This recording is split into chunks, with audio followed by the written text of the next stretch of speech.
direct des courses. On va faire un Avec la fédération Anjoumen Centre-Ouest et Oxygène Radio.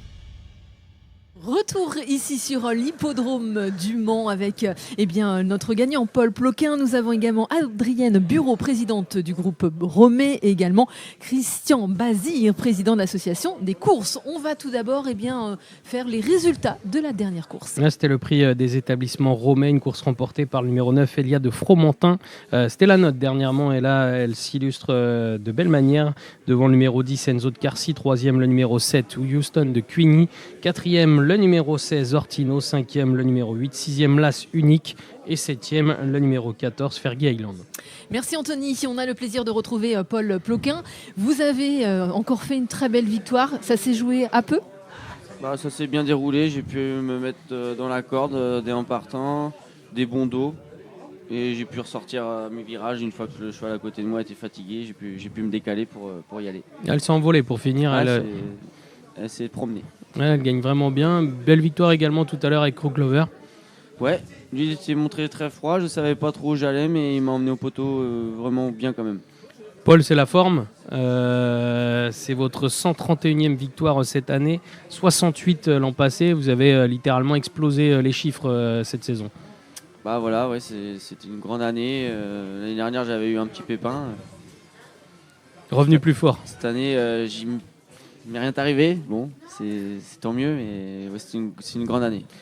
Et une grande année qui pourrait être concrétisée, puisque vous êtes actuellement 2e à l'étrier d'or, donc étrier d'argent. Ce serait la première fois que vous seriez sur le podium de l'étrier. C'est ça, c'était un objectif d'atteindre le podium. De là, être 2e, c'était encore mieux. Mais voilà, on a travaillé pour toute l'année, on s'est déplacé un peu partout. Je suis assez satisfait, je suis très content même d'y être parvenu, quoi. Je pense que ça devrait aller maintenant. Il ne reste plus beaucoup de jours, mais il faut rester méfiant, mais on est pas mal. Ouais, normalement ça devrait le faire. 62 victoires, Eric Raffin 54, avec Benjamin Rochard 54 également. Donc normalement ça devrait coller pour vous. Normalement, après faut rien relâcher, il faut qu'il arrive rien.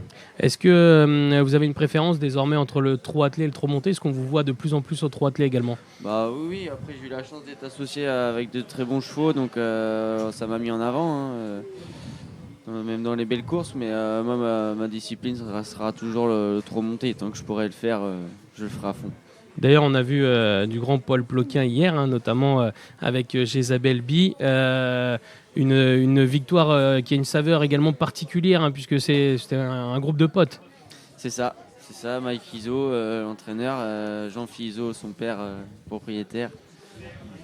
Je n'avais pas hésité à leur dire d'aller dans les courses de haut niveau pour leur génération. Ils l'ont fait, on l'a fait ensemble et on est parvenu à gagner ce groupe 1 ensemble, quoi. Ouais, c'est une histoire d'amitié, mais également vous êtes restés vraiment solidaires et ensemble, une équipe soudée, puisque vous aviez le choix, il faut le dire, dans cette génération, et vous êtes restés avec la même équipe. Voilà, c'est moi qui l'ai emmené à courir ça, donc j'ai dit je reste avec lui, et soit ça passe, on passe ensemble, soit on tombe ensemble, quoi. Donc, la fidélité qui a payé. C'est ça. Rappelez-nous un petit peu le parcours, ça s'est passé correctement en tout cas. Vous étiez assez loin et puis vous êtes un peu faufilé, c'était bien vu. C'est ça, un peu loin en partant, elle a failli me faire une faute en partant et après j'ai rattrapé mon retard un peu entre guillemets, ça roulait fort devant. J'ai pu un coup la corde, un coup à deux, c'était assez fluide. À part en montant où j'ai quand même pris un coup, mais ça ne l'a pas empêché de se relancer aussitôt. Et pour finir, il fallait rester vigilant, puisqu'elle aurait pu plonger. Et c'est là où on a vu le cavalier.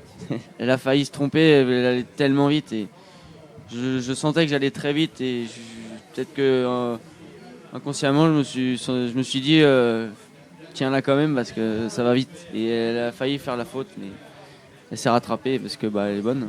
Le chrono est terrible, c'était l'un des petits poussés de l'épreuve. Vous la pensiez capable de réaliser une telle prestation ? Peut-être pas autant. Après, le chrono, il se fait avec plusieurs chevaux. Donc, mais comme elle suit tous les trains, elle est costaud. Moi, c'est une jument que j'adore monter et j'en dirais que du bien. Donc, Vous êtes rendu compte que vous étiez le Père Noël pour Mike Iso hier ? Ouais, Ouais, c'était magnifique. Premier groupe 1. Il y avait une limite inespérée quand on commence à courir ces courses-là. Mais il faut toujours rester confiant et on sait ce qu'on fait.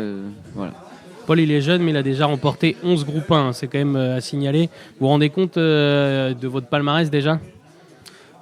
Jamais je me serais dit ça. Jamais. Quand on débute, voilà, on voit tous les grands. On se dit pas qu'on arriverait un jour à faire au moins une fois comme eux. Toi. Donc, et je m'en rends compte. Et également, hier, vous avez réalisé une belle journée, hein, puisque Lisbonne Dry, pour l'entraînement familial, court très bien. Elle est excellente 3e. C'est ça, Lisbonne, on n'a pas eu un parcours facile. Mais voilà, sa ténacité a payé pour garder la 3e place. Mais pareil, c'est une jument que j'ai pas hésité à vouloir courir le haut niveau.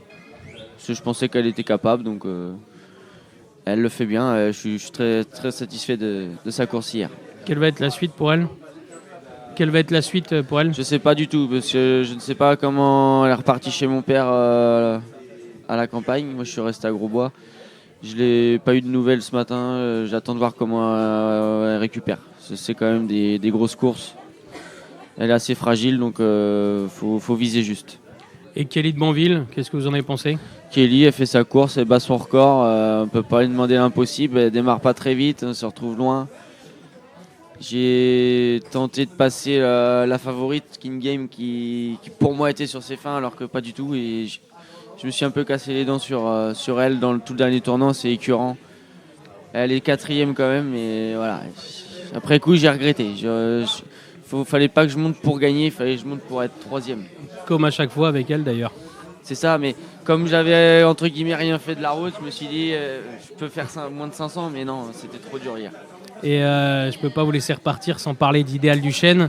Elle a dû vous faire plaisir hein, dans le Paul Buquet. On a revu la top jument. Oh oui, j'étais très content de la remonter et de me rassurer aussi pour les belles épreuves à venir. Elle avait fait quelques courses attelées, mais on voyait pas trop d'où elle en était. Julien comme moi, on avait besoin de voir. Et on a vu, pas la vraie, mais on a vu Idéal Duchesne en forme. Et quelle va être la suite là ? Quel est le programme jusqu'à la belle ? Tout monté. Jules Lemonnier, 2100 mètres, Calvados 2008 et Cornulier. Cornulier, ok. Donc maintenant, on suit la voie traditionnelle. C'est ça. Pas de... En tout cas, j'imagine que vous êtes serein cette année. L'an passé, cette année, c'était la grosse note dans le Cornulier. Ouais. L'année prochaine, vous avez la favorite du Cornulier. Je pense. Après, moi, j'attends de voir. Il y a toujours du monde qui arrive. Hein. On peut voir Gazelle de Val qui va arriver, c'est sûr et certain. Moi, je la regarde de près et elle a le niveau pour moi. Après, on verra. C'est une question de parcours. C'est une course. C'est un groupe 1. C'est pas des courses comme les autres. Donc, Est-ce que dans les jeunes, selon vous, il y en a qui peuvent vous titiller ou pas forcément ? Là, non. Tout de suite, non, je pense pas.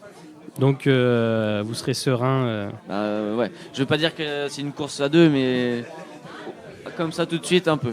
Donc, le jumelé gagnant Paul Ploquin, c'est Idéal Duchesne, Gazelle de Val. C'est ça. Et c'est ce qu'on vous souhaite du coup. Merci Paul. Merci. Merci à vous. On accueille en plateau Adrienne Bureau. Vous êtes présidente du groupe Romée. Qu'est-ce que le groupe Romée ? Parce qu'on connaît le matériel agricole, on connaît les marques, mais qu'est-ce que le groupe Romée ? Le groupe Romée, déjà, c'est un groupe historique qui existe depuis 1959, qui a été créé par Pierre Romée. On est avant tout concessionnaire agricole Massey Ferguson aujourd'hui. Sur l'ouest de la France, Sam-de-Tsefar sur le 44 et puis depuis peu aussi sur le centre de la France. On est 220 salariés. Alors on a la partie commerce, atelier et magasin pour dépanner tous nos agriculteurs et toutes les écuries chez qui on est client et fournisseur. Et on a 20 bases. Donc on est le maillage très très fin agricole. On est très proche de nos clients. Voilà. Pour vous, c'est important d'être partenaire ici de l'hippodrome du Mans. On en parlait. Vous êtes un des plus anciens partenaires. Voilà. Alors le groupe Romée historiquement ont toujours été très attachés au monde du cheval. Donc on On est ici depuis quelque temps. Les anciens propriétaires ont même des chevaux aujourd'hui, puisqu'ils ont une petite dizaine de chevaux qui courent sur plusieurs hippodromes. Donc les présidents des hippodromes ont su conquérir en tout cas les sponsors. Donc bravo à eux et ils sont très heureux. Ils ont créé une société de course. Moi j'arrive et j'ai déjà je suis déjà piquée un petit peu puisque je vais pas mal sur les hippodromes grâce à des gens qui sont charmants comme Christian, comme d'autres sur d'autres hippodromes. Et je pense que ce qui fait qu'on est toujours présent, c'est qu'on est une vraie famille dans les hippodromes. Et on se sent chez nous. Ils ont à leur tête des présidents qui sont très investis et qui créent cette famille. Donc, faut leur dire merci avant tout.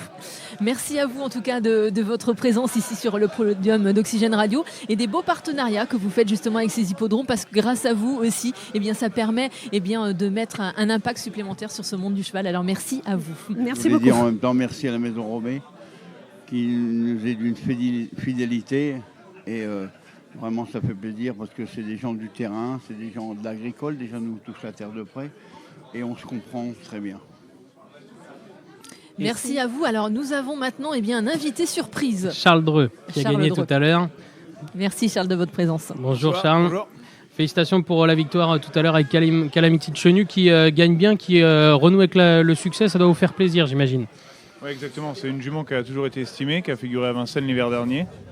Et malheureusement, elle est un peu compliquée, elle n'a pas tout compris. Donc il faut du temps, plus de temps qu'avec certains, pour la régler et pour lui faire comprendre. Et aujourd'hui, elle nous le rend.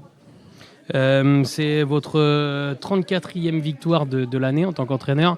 L'an passé, c'était 33 victoires. J'imagine que cette année doit vous ravir. Exactement, 34, donc c'est le record de l'écurie. Ouais. En ayant eu une très mauvaise passe l'hiver dernier, on a commencé vraiment l'année au début avril, je crois. Donc après, tout s'est très bien enchaîné. Le retard que les chevaux avaient pris s'est bien rattrapé. Toute l'équipe a super bien bossé. Et voilà, les résultats sont là. Charles, qui fait partie de l'une des grandes familles des courses, ça a été une évidence pour vous d'embrasser cette profession ? Ça a été une évidence, oui, vers l'âge de 13-14 ans, 15 ans, entre 14 et 15 ans, ça a été une évidence. Avant, pas forcément. Comme un jeune normal, le foot, le tennis, les copains. Et ensuite, oui, c'est devenu une évidence avec les courses de poney et les courses de chevaux réformés. Et voilà, ça m'a donné envie de faire ça. Rappelez-nous votre parcours, du coup, par la suite. Par la suite, j'ai intégré l'école de Laval, où j'étais apprenti chez mon père. Et l'hiver, j'allais chez mon oncle Yves ou chez Christian Bijon pour faire des meetings, pour un peu peaufiner l'expérience. Et une fois que je suis passé salarié, j'ai fait un hiver chez Franck Leblanc. Ensuite, je suis retourné chez mon père et je me suis installé assez jeune, à 21 ans. Donc on s'est lancé tôt. Donc ça fait combien d'années maintenant que vous êtes installés ? Comment ça se passe ? Vous avez chacun votre écurie ? Comment est-ce que vous dispatchez le boulot ? Ça va faire une quinzaine d'années que je suis installé maintenant, le temps passe vite. Et je suis sur les infrastructures de mon père jusqu'à maintenant. Et là, tout devrait changer dans le mois qui vient parce qu'on a fait construire une écurie toute neuve. Un peu plus loin, à côté de l'hippodrome de Laval, sur la commune d'Attillé. Donc des infrastructures toutes neuves, beaucoup plus faciles à travailler et on espère gagner en confort de travail. Combien est-ce que vous avez de chevaux au quotidien ? Combien de personnes à travailler également au sein de l'écurie ?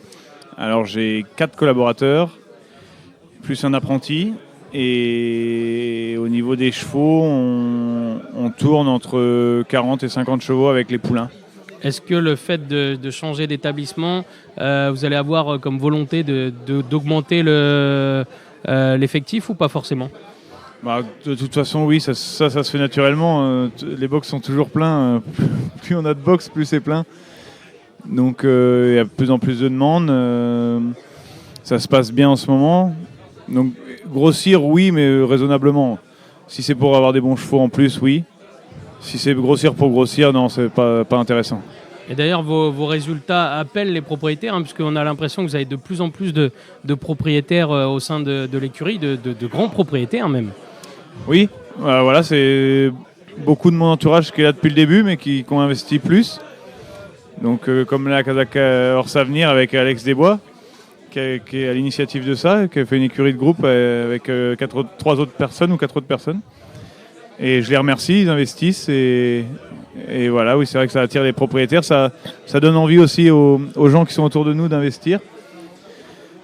Pas beaucoup de gens d'extérieur qui viennent vers moi, mais c'est vraiment le cercle sartois aussi. Et pas mal présent sur la Sarthe. Voilà, tout à fait. C'est pour ça qu'on vient vous rendre visite un peu en Sarthe. On en repart plus fort. Et donc bientôt 300 victoires. J'imagine que c'est une fierté pour votre papa. Oui, j'imagine qu'il est pas mécontent. Les caps de 300, alors c'est très bien. C'est pas des objectifs en soi. La 3e place du groupe 1 hier était beaucoup plus belle que le cap de 300. J'allais y venir. C'est vrai que vous avez toujours dit que vous préfériez le top, enfin la qualité, et visez les grosses courses plutôt que le chiffre, quoi. Bah voilà. J'essaye toujours de donner la chance aux chevaux de vieillir, mais vraiment dans le but d'aller à Vincennes. Il y a toujours ça dans le fond de la tête, c'est de les former, de les faire vieillir, mais pour pouvoir aller à Vincennes. Quand il n'y a plus ça, ça devient compliqué d'entraîner comme il faut parce qu'on n'a plus trop d'espoir et il n'y a plus de finalité. Voilà, on va aux courses pour essayer de grappiller, mais c'est plus drôle. Et d'ailleurs, Jasmine Deveau, c'est une jument que vous avez toujours estimée. Elle vous l'a rendue hier. Vous avez tenté un coup de poker. Hein, c'était l'une des petits poussets de l'épreuve. Elle débutait au trot monté. Elle est 3e. Vous attendiez à ce qu'elle court aussi bien parce qu'elle fait une grande performance. Non, la 3e place et lutter pour la victoire, c'était pas attendu. Je m'étais mis dans la tête entre 5 et 7 quand même parce qu'elle avait figuré dans un semi-classique de femelle. Elle était 4e. Ce jour-là, on aurait peut-être pu gagner avec un déroulement plus favorable à l'entrée de la ligne droite. Enfin, en tout cas, on était avec eux. Donc je me voyais pas à la rue. Maintenant, lutter pour la victoire comme ça avec un chrono d'une 11-8, c'était pas attendu, non. Et elle m'a vraiment fait plaisir. Guillaume aussi, qui a très bien monté. Tout le monde bosse autour de ça. Et Alban, Max, Paul, Amy, enfin toute l'équipe. Donc ça fait très plaisir à tout le monde que les chevaux performent à ce niveau-là. Et quelle va être la suite pour elle désormais ? Bonne question, c'était pas prévu ça d'être 3e de groupe 1 à un mois du Cornulier. Donc, là, tout le programme est remis en question. Il faut que je me pose gentiment, que je réétudie tout ça, si on va atteler, si on continue de monter, si on va vers les bons, je sais pas. Et une dernière question, c'est sur Grâce du Dijon. Qu'est-ce que vous avez pensé de sa dernière prestation ? Quel est l'objectif ? Est-ce qu'on va vers le Cornulier ? Grâce, on va quand même vers le Cornulier. Ça s'est mal passé hier, j'ai fait un gros effort pour venir prendre la moins bonne place qu'on pouvait avoir dans le parcours. Donc, ça a oublié. Mauvais driver. Mais donc, on va vers le Cornulier. Exactement. C'est toujours l'objectif. Avec toujours des victoires collectives, vous l'avez bien dit, en fait, seul on n'y arrive pas. Et vous, c'est vraiment du collectif qui fait la différence. Ah oui, exactement. C'est l'équipe qui compte. Il faut que tout le monde travaille dans le même sens et veuille gagner. Parce que on gagne parce que c'est un enchaînement de petits détails. Il n'y a pas une méthode, un truc qui fait gagner tout le monde. C'est plus on met de petits détails et plus la pile est épaisse et plus on gagne. Et d'ailleurs, Charles, c'est l'un des rares professionnels. On parlait tout à l'heure au niveau des entraîneurs qui ont du mal à trouver du personnel. Charles, il fait driver, il fait confiance à tout son personnel. Là, il a gagné tout à l'heure. Il aurait pu driver dans le Grand Prix. Non, il a remis son gars pour driver une première chance. C'était le favori de la course. Et donc, à chaque fois, il fait driver, il fait confiance à tous ses collaborateurs. Oui, c'est aussi comme ça qu'on crée une équipe et un mouvement. Voilà, c'est comme au foot, c'est pas seulement des bons joueurs côte à côte, c'est une équipe et il faut que ce soit pareil dans une écurie. Merci beaucoup pour vos paroles. Christian Bazir, est-ce que vous êtes fier de tout ce qui s'est passé aujourd'hui et surtout de ce monde de ces jeunes là, qui montent? Il y a une génération de jeunes extraordinaires. Je le vois tous les jours à Vincennes et ailleurs. Charles, il fait partie de ceux que j'adore, malgré qu'il soit moyenné, mais je l'aime quand même. Mais il a raison de dire que, je dirais dans notre métier, parce que moi j'ai vécu par expérience, que le nombre est l'ennemi de la qualité. Et ça, il faut bien le comprendre. Bravo Charles. Ouais, bravo. Hein. Christian, quel état d'esprit, quelle en tout cas. est la conclusion de cette belle journée? Écoutez, vous avez à côté de vous un homme très heureux. Parfait. Parce que il y avait du monde. Et je suis assez surpris qu'un lundi à 11h du matin, il y ait autant de monde dans les tribunes. Après, j'avais beaucoup d'invités, mais ça, c'était normal. Ils ont tous répondu présent. Et là, je suis aujourd'hui, à cette heure-là, moins stressé que ce matin à 9h. Ça se voit. Voilà. En- Comme d'habitude. En tout cas, merci beaucoup à vous, à vos bénévoles et à tous vos Alors, partenaires. un grand bravo pour tous mes bénévoles, parce que moi, je fais semblant de travailler, mais eux travaillent. Merci. Merci. Merci à vous pour votre accueil. Anthony, eh bien, c'était la dernière C'était la dernière de l'année. de l'année, bien évidemment. On a passé un très très bon moment ensemble. Ça a été un vrai plaisir. Plaisir partagé, en effet. C'était plutôt sympa d'avoir le côté novice des courses. Ça permettait de poser des questions un peu plus ouvertes. Et oui, et on est là pour ça en fait, c'est ça d'être journaliste, c'est que, eh bien, tout simplement, eh bien, on pose des questions. Et moi, je voulais remercier ça, toute c'est- l'équipe. Ça, c'est très très chouette.